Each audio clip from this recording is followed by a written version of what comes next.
Semuanya siap diberkati dengan firman Tuhan? Yang siap terima firman Tuhan, lambaikan tangan saudara. Ayo kita tepuk tangan sekali lagi yang paling meriah buat Tuhan kita. Hari ini saya akan membagikan kepada saudara semua satu pesan firman Tuhan yang judulnya adalah masa lalu yang gelap berlalu. Oke, jadi jangan hidup di masa lalu yang gelap itu. Oke, jangan terbelenggu dengan masa lalu yang pahit itu. Kenapa? Karena Tuhan mau menggantikan masa lalu saudara yang gelap menjadi masa depan yang terang, benderang, dan gilang gemilang. Mari kita baca Yesaya 60 ayat 14 sampai ayat yang ke-15. Anak-anak orang-orang yang menindas engkau akan datang kepadamu untuk dan tunduk. Dan semua orang yang menista engkau akan sujud menyembah telapak kakimu. Mereka akan menyebut engkau kota Tuhan, Sion, milik yang maha kudus, Allah Israel. Jadi kalau Anda perhatikan di dalam ayat 14 yang baru saja kita baca, Anda ngerti bahwa ada orang-orang yang hidupnya ditindas. Ada orang-orang yang hidupnya dinista. Itu yang dilakukan oleh bangsa Mesir terhadap bangsa Israel, yaitu menindas dan menista sedemikian rupa sampai hidup mereka menjadi pahit. Selama sekian ratus tahun bangsa Israel ada di bawah perbudakan bangsa Mesir, ditindas dan dinista sedemikian rupa. Akhirnya hidupnya jadi pahit, akhirnya hatinya menjadi pahit, semuanya menjadi pahit. Itu adalah masa lalu mereka yang gelap.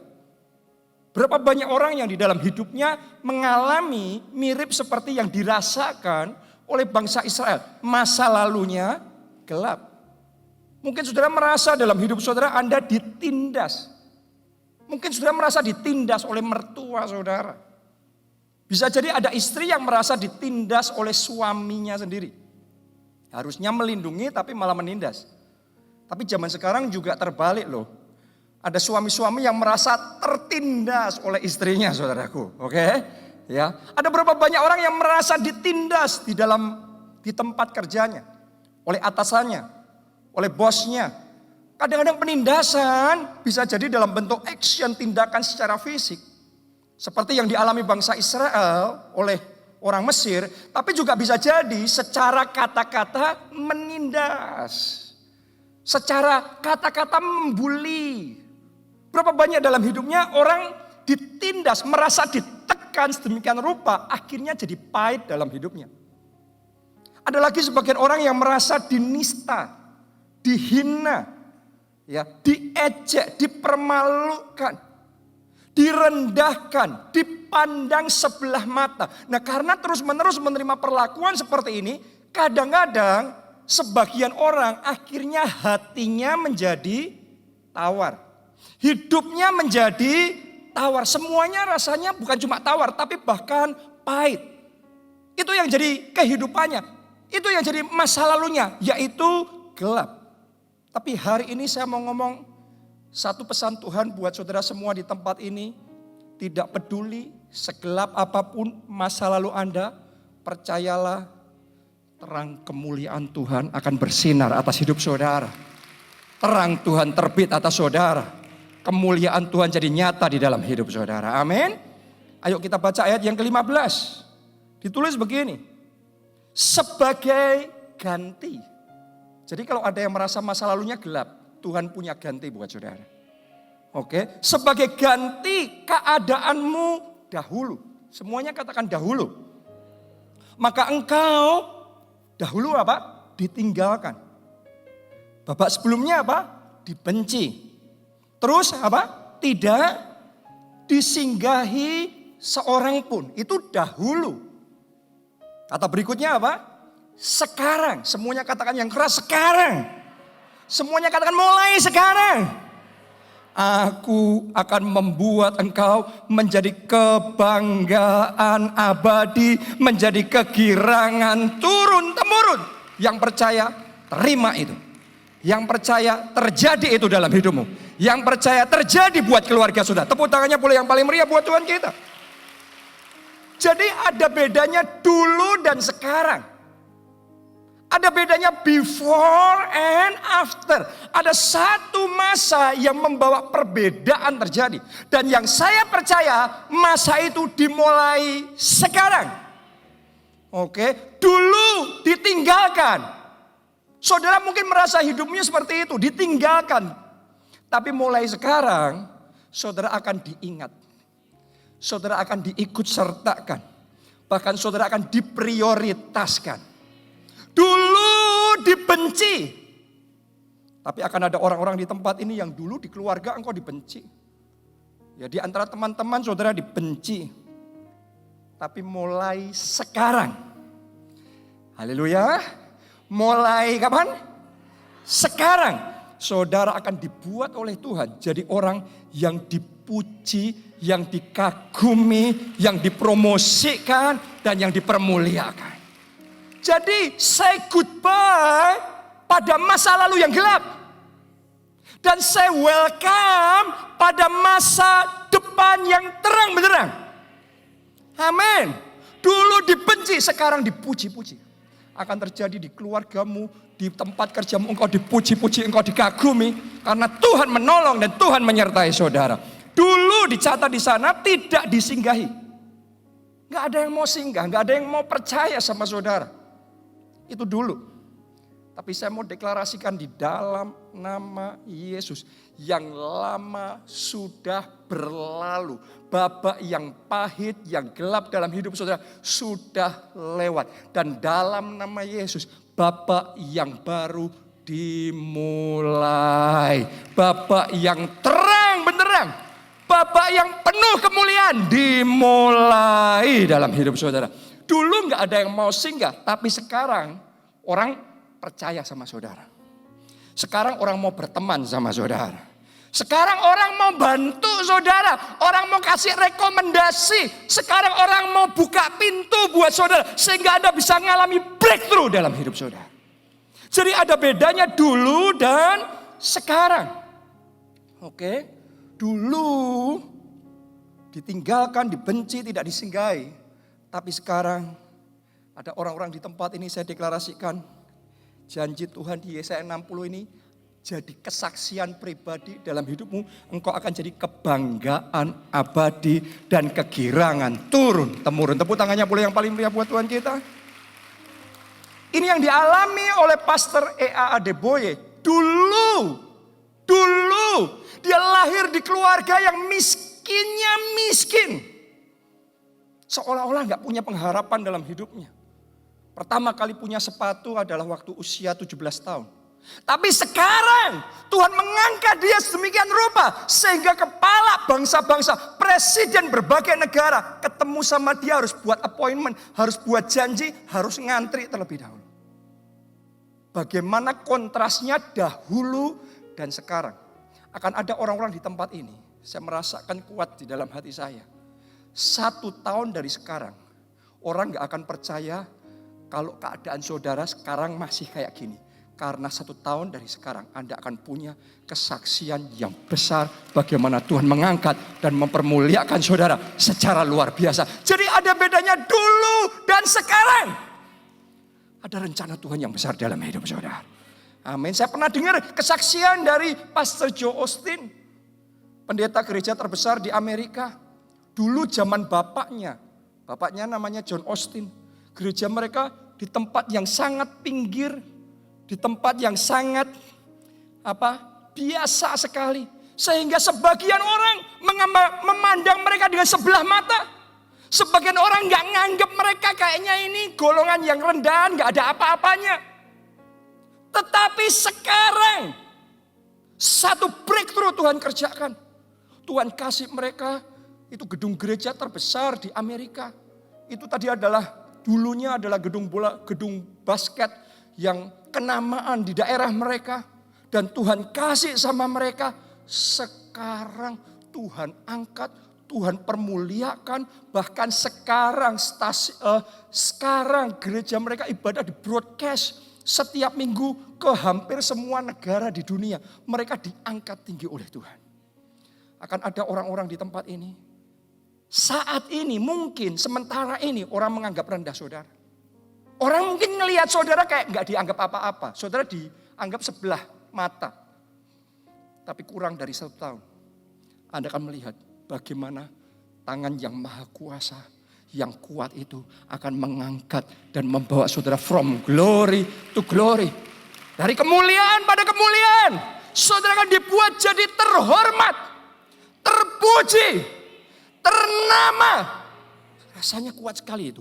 Terhormat, terpuji, ternama, yang percaya jadi. Tepuk tangannya yang meriah buat Tuhan kita. Sudah lihat Pak Obaja, Bapak rohani kita, gembala sidang kita. Dulu dia adalah anak remaja yang minder. Kalau Anda dengarkan kesaksiannya, dia untuk ketemu sama orang lain aja malu. Karena kondisinya dia ketemu sama keluarga aja gak berani. Dia sangat minder, dia sangat pemalu, rendah diri. Tapi sekarang, wow, setiap minggu dia berdiri di tempat ini. Dan dia dipakai Tuhan jadi berkat bagi kota Solo. Jadi berkat bagi Indonesia. Jadi berkat bagi bangsa-bangsa. Akan ada orang-orang di tempat ini. Sekarang mungkin engkau merendah diri. Engkau minder. Engkau dikuasai dengan banyak hal yang negatif dalam hidup saudara. Tetapi sekarang.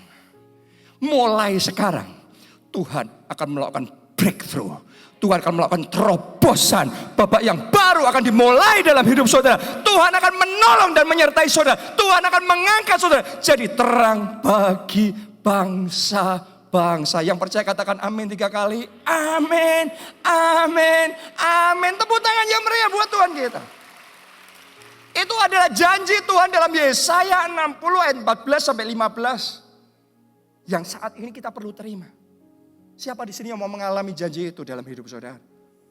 Kuncinya kita harus berani bangkit dari masa lalu kita.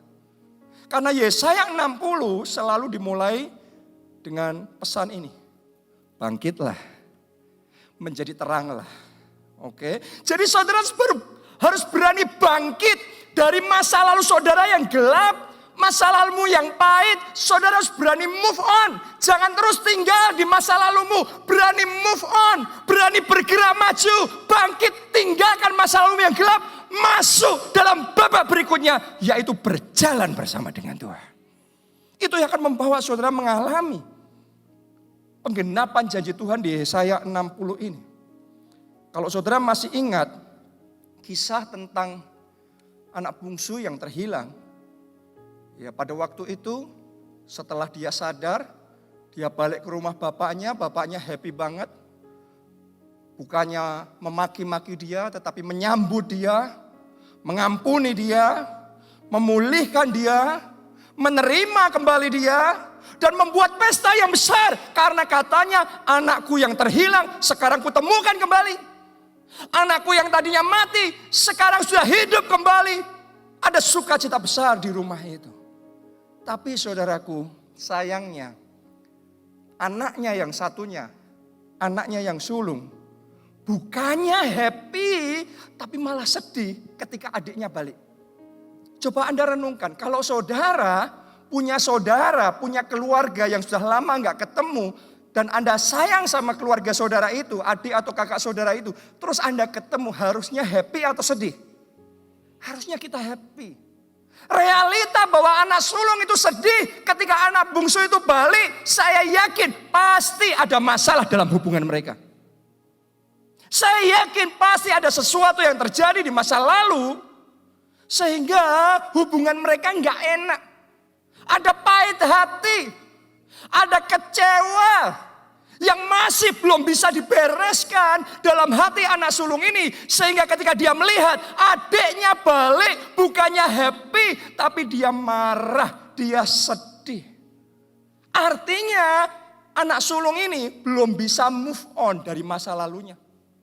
Anak sulung ini belum bisa meninggalkan kekecewaannya, kepahitannya, padahal terjadinya sudah sekian tahun.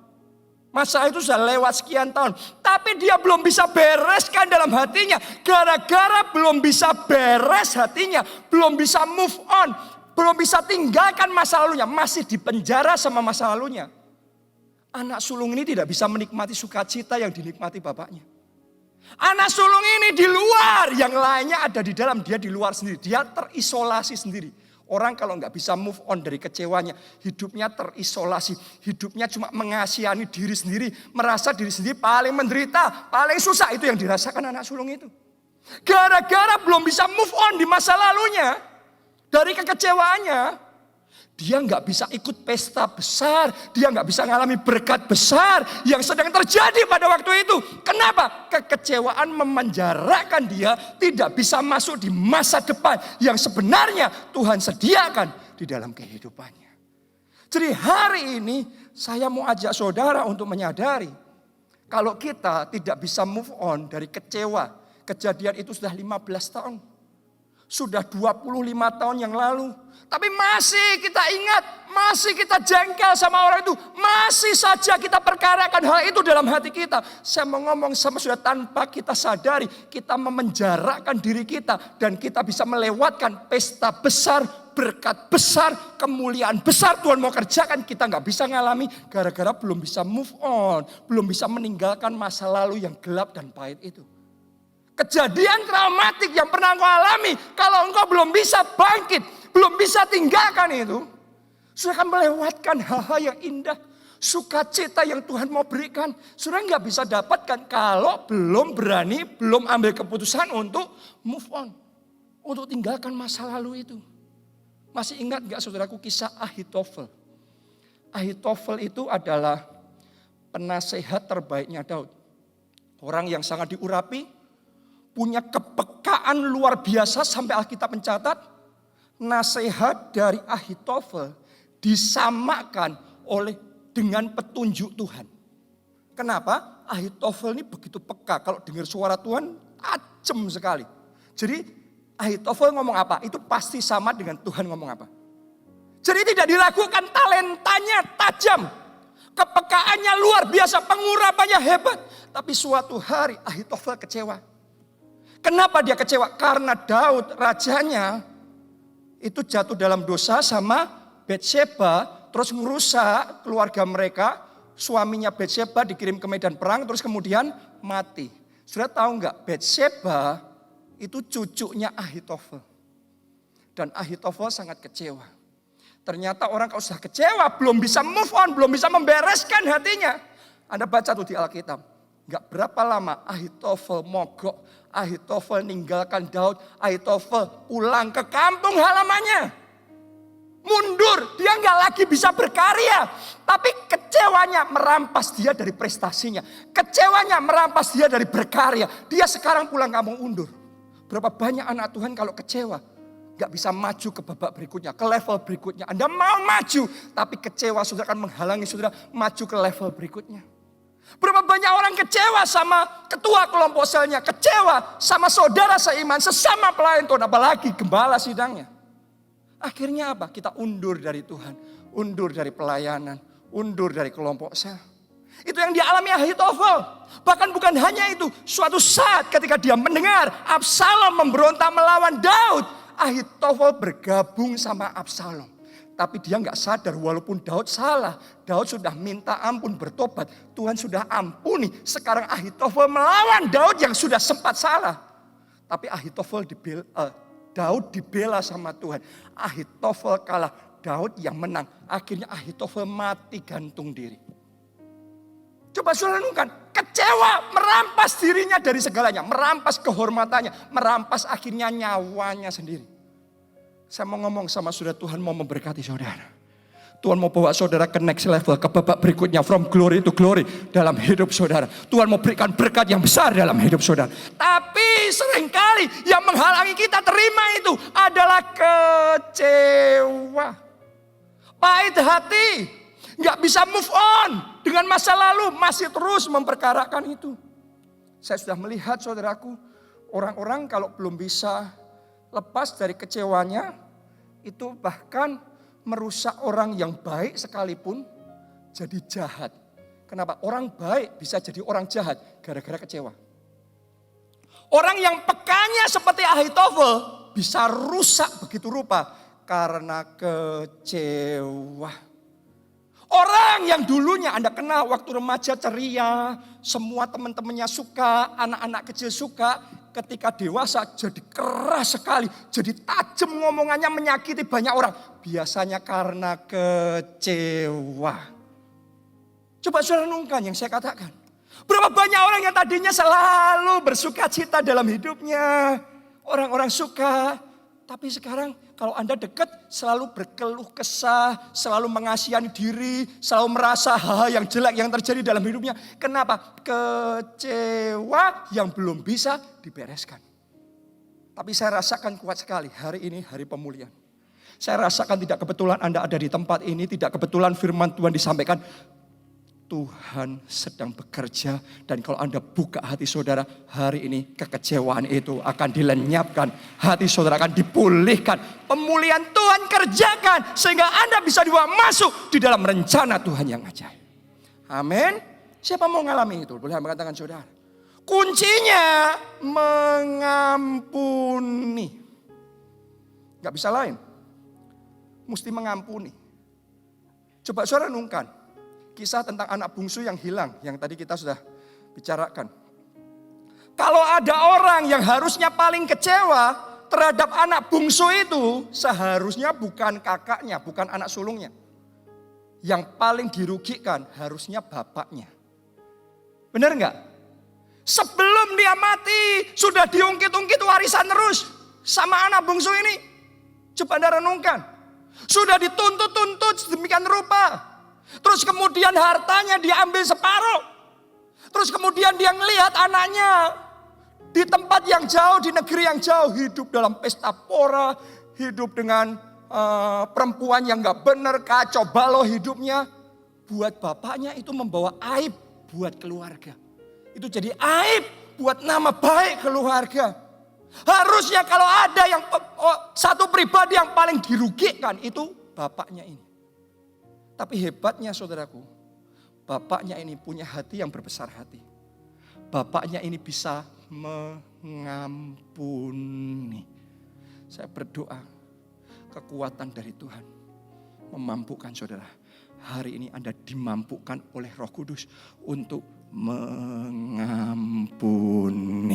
Seperti bapak itu mengampuni anaknya, saudara mengampuni suami saudara. Saudara bisa mengampuni istri saudara.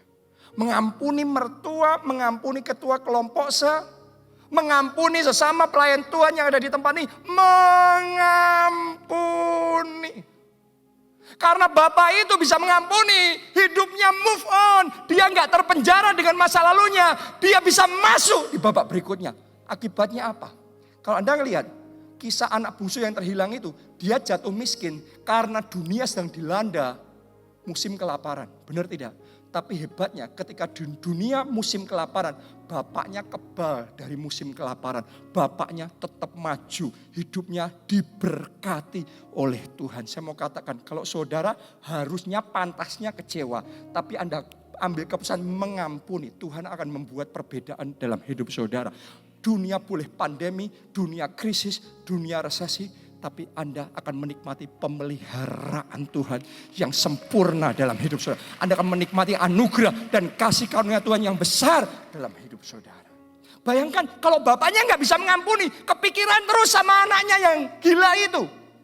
Anak bungsunya yang lari, yang sudah menghabiskan harta keluarga itu. Kalau dia kepikiran terus, dibuat berat terus. Akhirnya tensinya tinggi. Hipertensi, benar apa tidak? Akhirnya terus. Akhirnya stroke. Akhirnya ada sakit ini, sakit itu. Akhirnya gak punya kreativitas lagi untuk bekerja, berkarya. Akhirnya bisnisnya habis. Akhirnya pilot dan bangkrut, hancur. Orang kalau gak bisa move on dari masa lalu, dia dipenjara dengan masa lalunya. Dia tidak bisa menikmati anugerah yang Tuhan sediakan di dalam hidupnya. Jadi hari ini saudara harus menyadari. Kalau ada satu orang yang paling dirugikan dari tidak mengampuni adalah diri kita sendiri. Oke, diri kita sendiri. Yang dirugikan, kita nggak bisa maju. Kita nggak bisa terima berkat Tuhan. Saudaraku, suatu kali ada satu kisah nyata. Di satu desa tiba-tiba penduduknya banyak yang jatuh sakit. Kok kebanyakan sakit semuanya?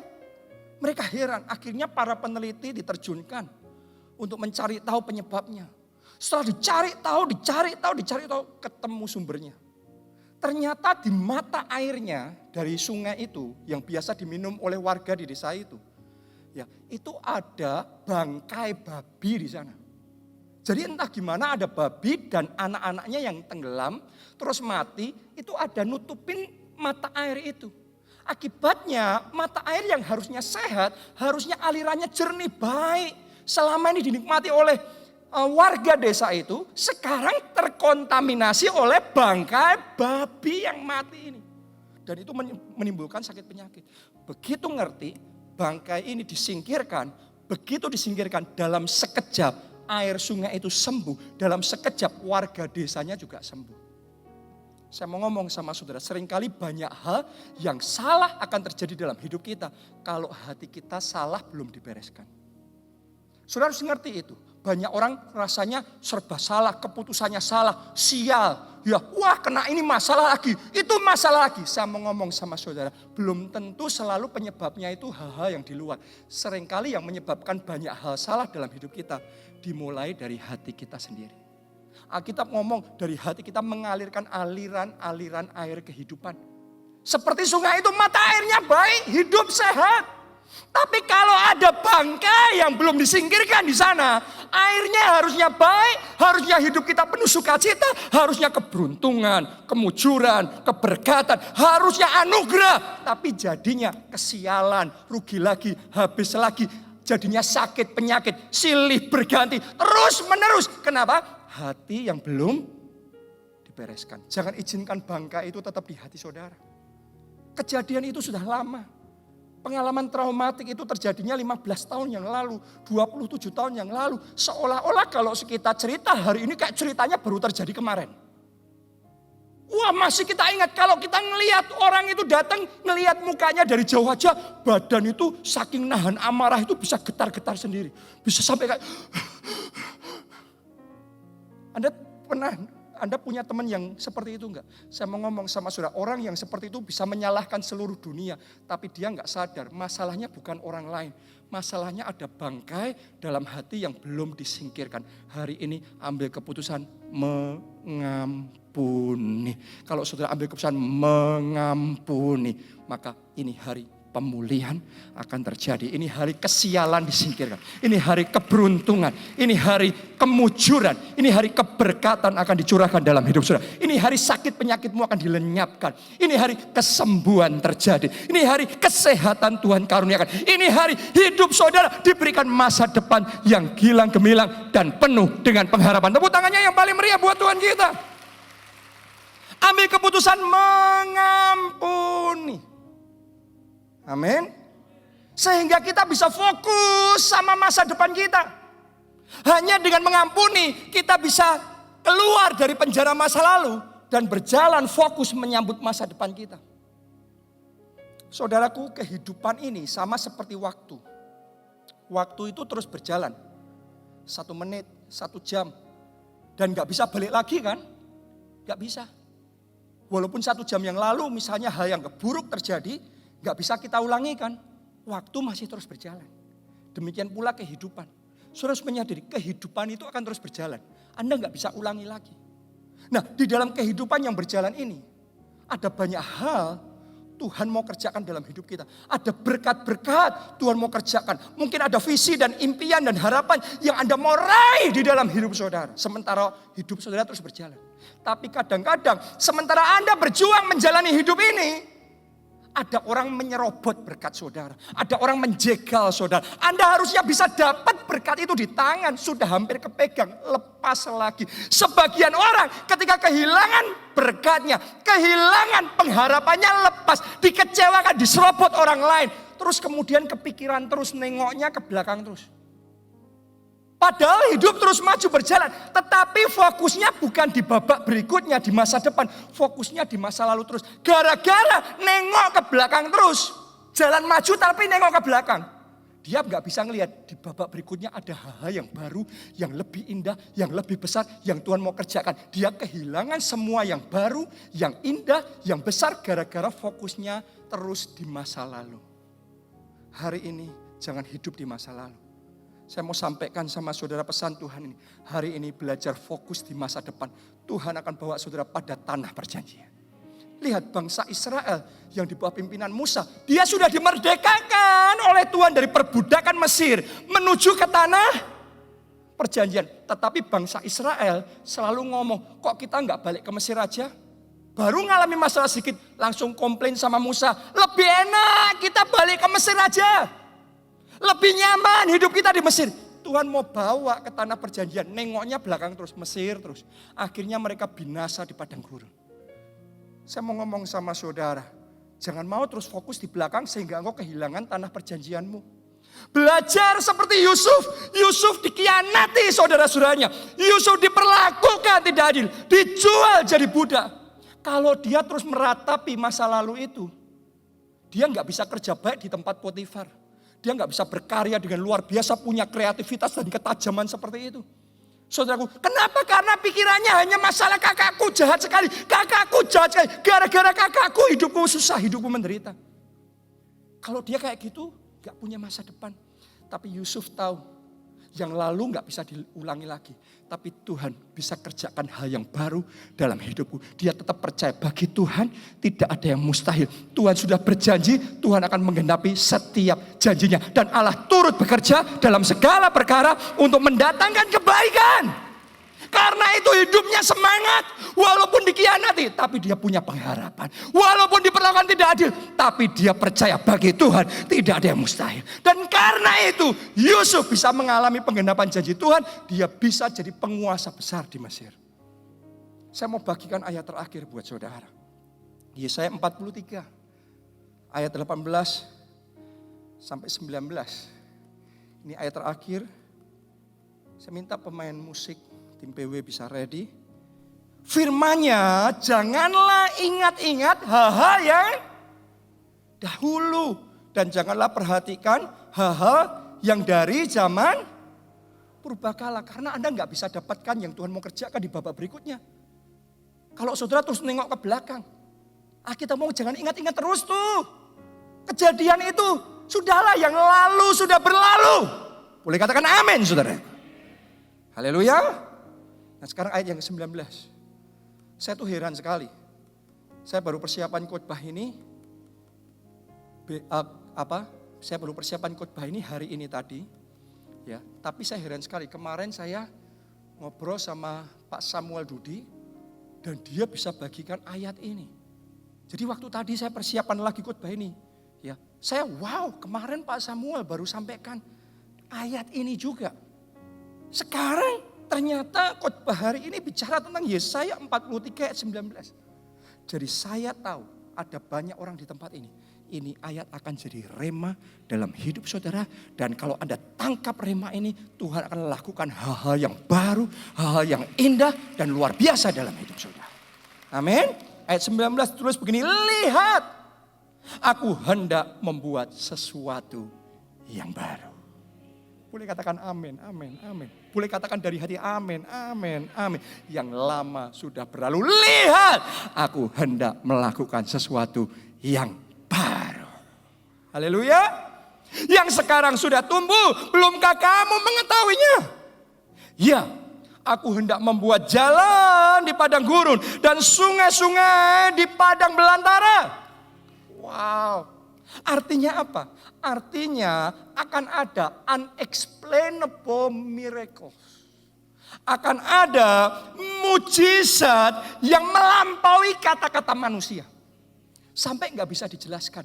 Yang lainnya resesi. Tapi saya ini semakin ketemu banyak jemaat keluarga Allah.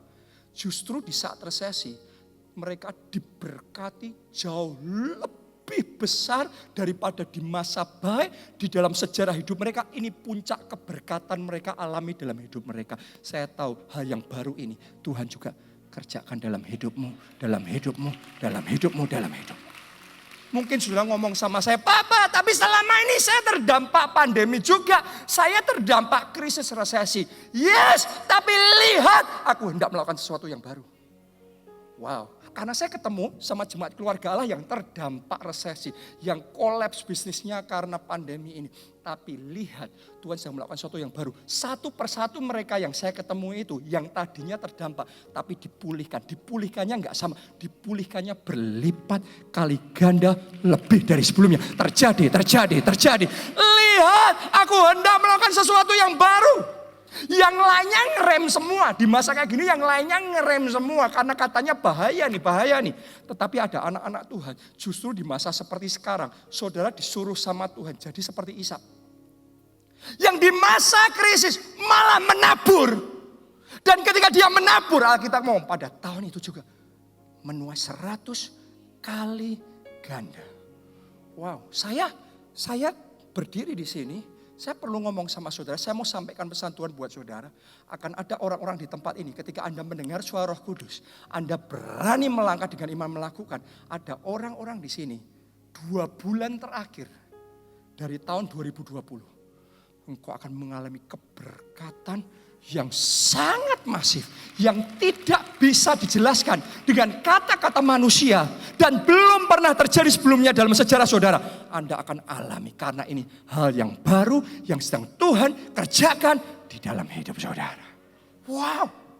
Ini masanya Tuhan membuat hal-hal yang baru di dalam hidup kita. Harusnya saudara tamat, harusnya saudara bangkrut secara manusia itu yang sekarang di depan saudara. Tetapi lihat, aku melakukan sesuatu yang baru. Engkau enggak tamat, engkau selamat. Oke, engkau enggak akan habis, tapi Tuhan akan bawa saudara melesat naik, terbang tinggi bagaikan Raja Wali, melakukan perkara-perkara besar bersama dengan Tuhan. Lihat, aku hendak melakukan sesuatu yang baru. Anda percaya? Saya deklarasikan mulai saat ini, masa lalumu yang gelap dan pahit sudah berlalu dan digantikan masa depan yang gilang gemilang dan penuh pengharapan dinyatakan dalam hidup saudara. Tepuk tangannya boleh yang paling meriah buat Tuhan kita.